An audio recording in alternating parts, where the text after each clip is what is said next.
Welcome, public inventors. Okay, Josh, so this is your first time using this. What are your impressions? It's very exciting. It's really really rewarding to see that the one movement on the GLUSSCON correspond with the same movement on the GLUSSBOT. And right now I have it in about the same orientation that the Right. GLUSSBOT is in. Right. So you can see each joint that I move having the corresponding movement in the actual GLUSSBOT. Yeah, I think it's pretty cool. I mean, we've been working on this for several months now, but this is really the first time we've had it functional. And I know it's an early prototype compared to what we want, but Yeah. I still think it's kind of cool in a geeky kind of way. Yeah. It's cool in a totally all types of ways. Right. And of course, it takes a little while to understand it, but once you've got it in position, it's intuitive because it's like playing with a puppet, right? Exactly, yeah. It's very easy to understand, and it's surprising how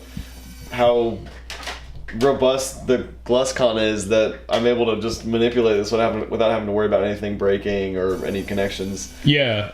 And I'm glad I wired that cable in to make it a little longer. I know you always wanted it to be battery powered and hanging on your belt, but at least we have a cable now to do it. Okay, so I'm going to try an experiment. Okay, since you've had a little bit of practice. Yeah. Okay, so try to hit me in the nose with it. Okay. I know it's got a lot of lag time. Yeah. Oh, close. Let's see. Let me try that one. Oh, it's gonna go the other way, I think. Yeah. Yeah. Okay. Okay. Wrong. That's wrong. It's got a 4-second lag. We're going to talk about our terrible Wi-Fi problems in a minute.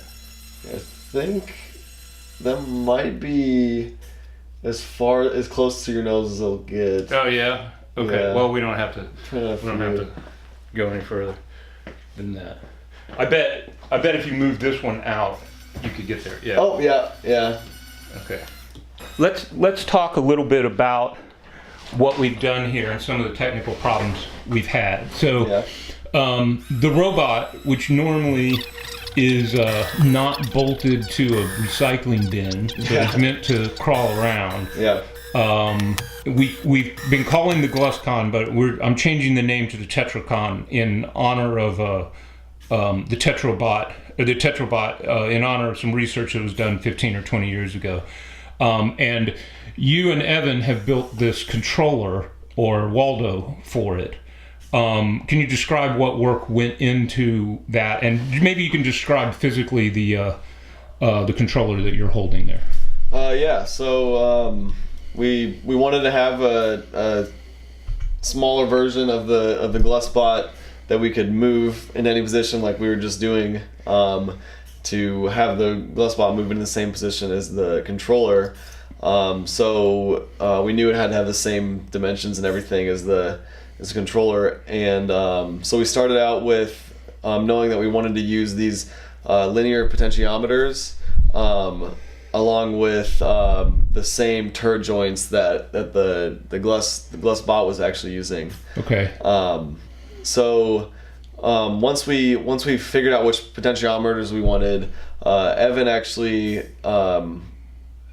designed some slides that we could put the potentiometers in to have a nice little slide that could be inside, so it would move easily, and that we could have the pins on each potentiometer in an easy to access place. Right.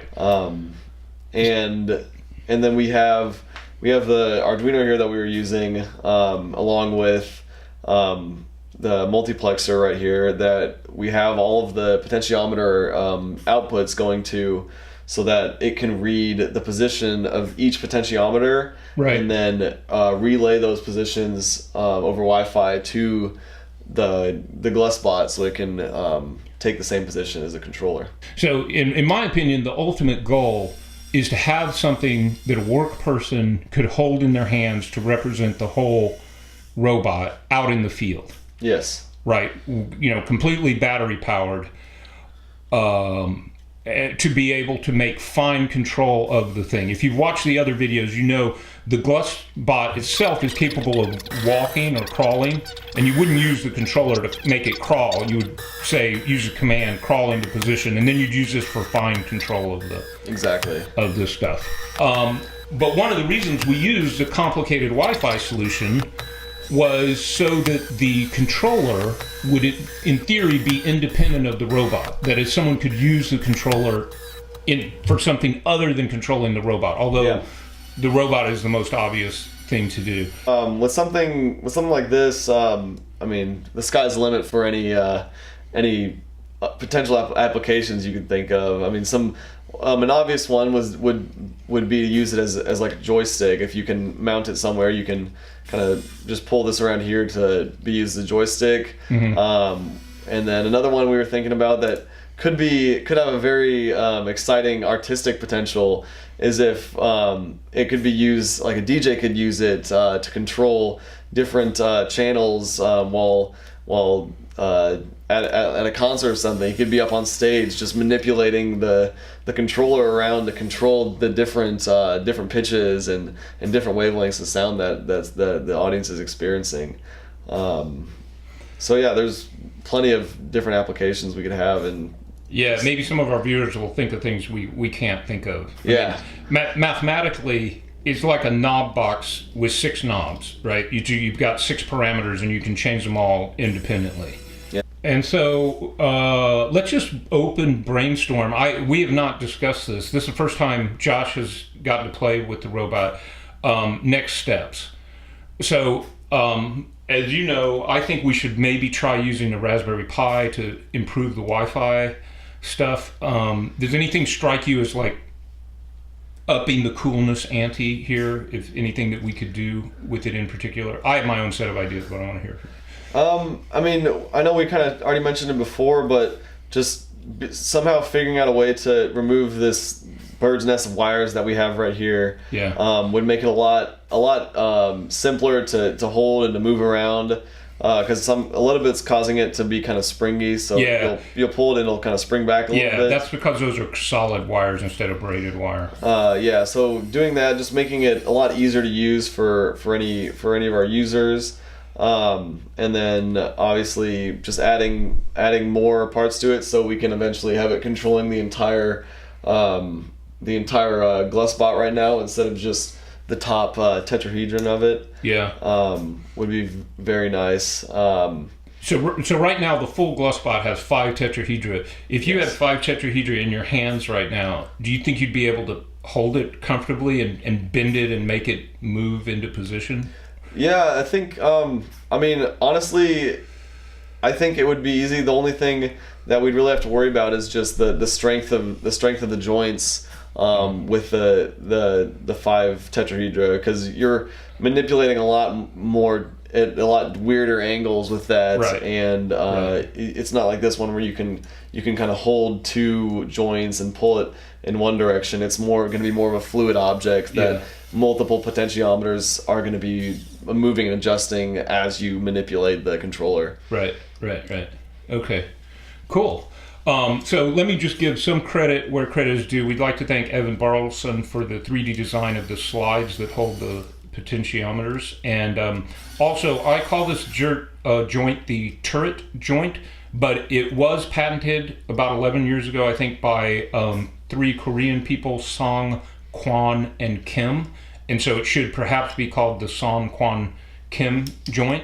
And a Professor Sanderson at Rensselaer Polytechnic created a thing called the TetroBot along with a gentleman named Greg Hamlin and some of his other students, and published a number of papers about that. But I don't think they built anything like what Josh is holding in his hands right now that is using the same concept. And they didn't have the Song, KWON, Kim joint. Also, they didn't have cheap 3D printers at the time. They used a different joint mechanism. So those are some innovations that we've brought to this project. So thank you, everybody. Please like, share, and subscribe. Leave your comments below. If anyone is a professor of mechanical engineering and knows an appropriate place, academic conference or journal for us to send this kind of thing to, we would love to do that. We don't know for sure that this constitutes publishable research, but we kind of hope it does, and we haven't seen anything like it. I spend a lot of time in the library trying to read those things, and it's really hard for me to figure out what is an appropriate conference for this kind of work. So if anyone knows that, I'd like them to add it. And I'm going to turn this off now. Thanks, everybody. Thank you.